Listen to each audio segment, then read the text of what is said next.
Today's News on the Hour, your home for original reporting. I'm Matt Piper in New York. Heating calls from both sides of the aisle. President Biden is banning Russian energy imports like oil and natural gas as prices at the pump keep going up. As he landed in Texas for a Veterans Affairs event, the president was asked what impact the Russian energy ban might have on gas prices. Gonna go up. He was asked what he can do about that. Can't do much right now. Russia's responsible, he said, having earlier called it Putin's price hike.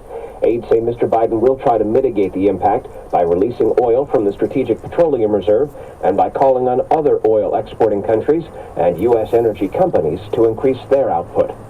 Stephen Portnoy, CBS News, Washington. Following heavy shelling, there are desperate searches underway for survivors like there in Sumy in eastern Ukraine, not far from the Russian border. Our Chris Livesay says Russian troops are not moving much, though. They're now essentially frozen in the mud. First it was the mud that was keeping them from advancing towards the city, and now they're frozen dead in their tracks. So all of this is leading to miserable conditions and raising the level of tension and despair on both sides.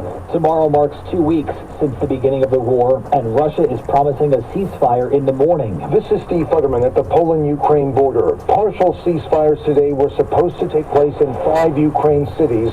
The goal, once again, to allow residents to leave. But just like the previous days, there were some big problems.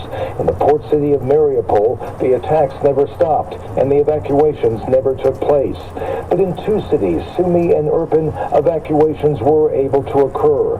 Still, tens of thousands are not able to leave their cities. Ukraine blames Russia for the problems. Russia says there will be more ceasefires on Wednesday. It's the first jury trial for a January 6th Capitol rioter, and Guy Reffitt has been found guilty on charges he faced, including interfering with police.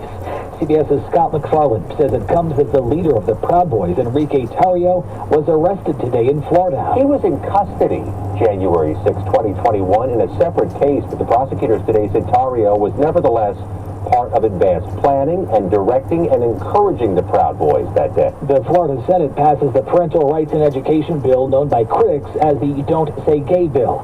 It restricts teachers in schools from discussing gender identity and sexuality in the classroom.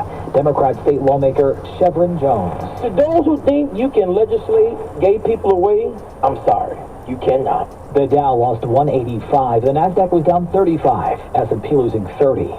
This is CBS News. Well, that's today's news. I didn't hear any good news, did you?